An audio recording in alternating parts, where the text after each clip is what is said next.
ngashidi kari numino khangde pari masadu wakhal nungaina mangaktu hainum tauraga shumla pana makhoi lerak jaramdai khara wali kanda amaibi habisnasu magi lai khurumlaga halapagi mawongni matamna lakliba adu pari habisna na matamna lakbo ubada masinda ashamna sonje ush ashigi kwakja phumman bisa amu thingnarene dawa yadu mandeba asi hairaga pari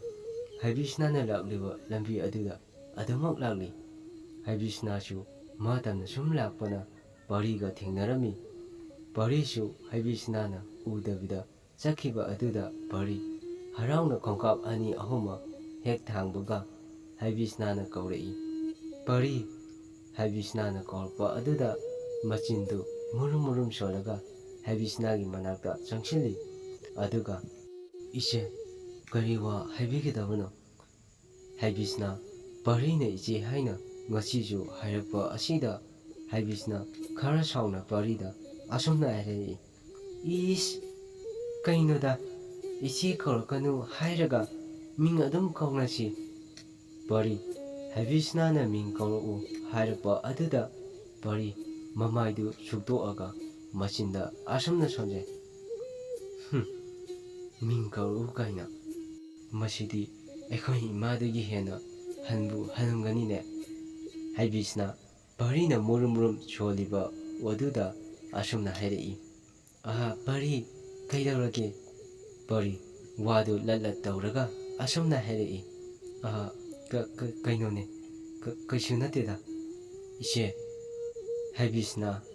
ise korokanu haibane nangbo ming adum kaunasi parina hoi habisna ho ado aise ngasai migi lai khurambagi kabonise chao hairaga habisna na parida kabo khara pisilai pari yaranida habisna na chao nangine taliro parina adugi nateda sum pukthandana taubane asi hairaga pari tana habisna dagi kabokto lawi aduga asumna hairei ise adudi ayamu chalukige habisna na ha chalage hairo parina hoi yumdasu thabak yamna lehowe habisna na hoi chalo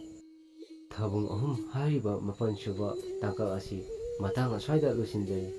mayamna channel asibu nungsibiduna like amasung share subscribe tawbinaba hajari